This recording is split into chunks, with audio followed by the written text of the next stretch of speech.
Welcome to Sophia's Schoolhouse. Today, we are going to dig up some treasures from the Georgia Historical Society collection. In front of me, you see artifacts from one of our most cherished collections, the Gordon family papers. These are the Girl Scout badges belonging to a member of the Gordon family. Any guesses on who that might be? If you guessed Juliette Gordon Low, then you are correct. Known as Daisy to her friends and family, Juliette Gordon Low founded the Girl Scouts of the United States of America in 1912. Born right here in Savannah, Daisy's work has impacted millions of girls, and her personal papers, many of which concern the Girl Scouts, are here at the Georgia Historical Society. Now, we aren't the only ones who think these papers are special. In fact, right now, the Digital Public Library of America is digitizing letters from the collection to make available through their virtual archives.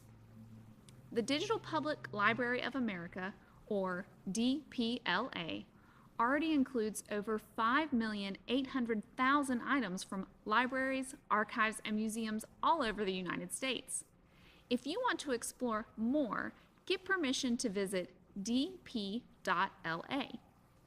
You'll have to wait for the letters from the Gordon family papers to be available on DPLA, but you don't have to wait to go online and see photographs of her badges up close.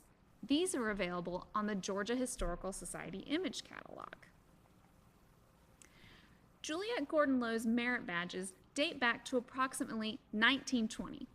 To help us better understand the badges, I have pulled the 1920 edition of Scouting for Girls from our rare book collection. Now, let's turn to the section on proficiency tests and merit badges. This will give us a little more information about the merit badge program from the time that these badges date back to. I've got it marked here. Now, Scouting for Girl lists 3 things. And these 3 things tell the reader what it means when a girl earns a badge. She has an intelligent interest in the subject. She has a reasonable knowledge of its broad principles.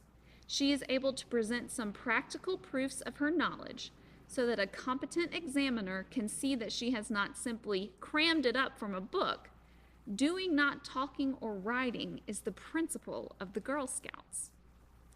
This emphasis on action is clear in the Girl Scout motto, be prepared. The Merit Badges program was meant to help Scouts fulfill their promise, to do my duty to God and my country, to help other people at all times, and to obey the Scout laws.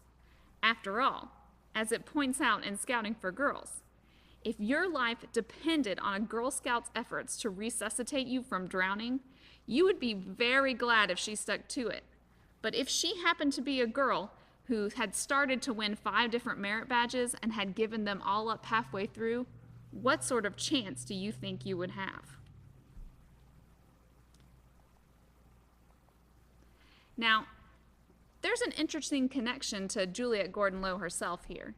She had a reputation in her family for starting out on projects and losing interest halfway through.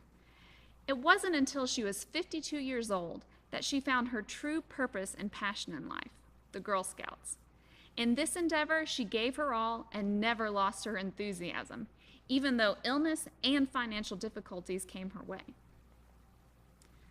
World War I gave the Girl Scouts their first real opportunity to prove to the country that their badges were not meaningless symbols.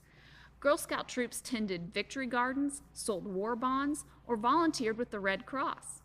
During the war, Herbert Hoover, later elected 31st President of the United States, was serving as head of the U.S. Food Administration. His wife, Lou, was a Girl Scout troop leader. He was so impressed with the work done by Girl Scouts tending victory gardens, he sent a thank you letter to Juliette Gordon Low at the Girl Scout headquarters in New York, and that letter is a part of the Gordon Family Papers collection. Today, Girl Scouts earn merit badges in 5 different categories: financial literacy, cookie business, skill building, make your own, and legacy. By earning legacy badges, Girl Scouts connect with over 100+ years of Girl Scouting history. The 7 legacy merit badges are artist, athlete, citizen, cook, First Aid, Girl Scout Way, and Naturalist. Let's take a closer look at 3 of Juliette Gordon-Lowe's merit badges from the 1920s. Now, I'll have to put some white gloves on first to protect the artifacts.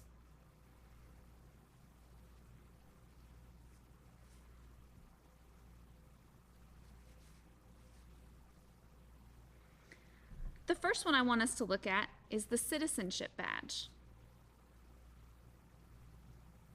Now, in the 1920 handbook, it outlines some proficiency tests, what the Girl Scouts would have to know or be able to do in order to earn these badges.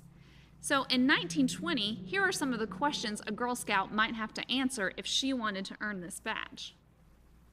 Who is responsible for the government of your country?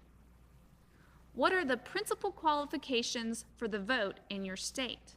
Now that's an interesting one. Remember that it wasn't until 1920, the year this guide was published, that women were guaranteed the right to vote after the ratification of the 19th Amendment to the Constitution. Here's my favorite qualification for the Citizenship Badge. What are the duties of the President of the United States and each of his cabinet? Now in 1920, President Woodrow Wilson's cabinet was made up of heads of 10 executive departments: Secretary of State, Secretary of the Treasury, Secretary of War, Attorney General, Postmaster General, Secretary of the Navy, Secretary of the Interior, and Secretary of Agriculture, Commerce, and Labor. Today, the heads of 15 executive departments make up the cabinet. Can you name them?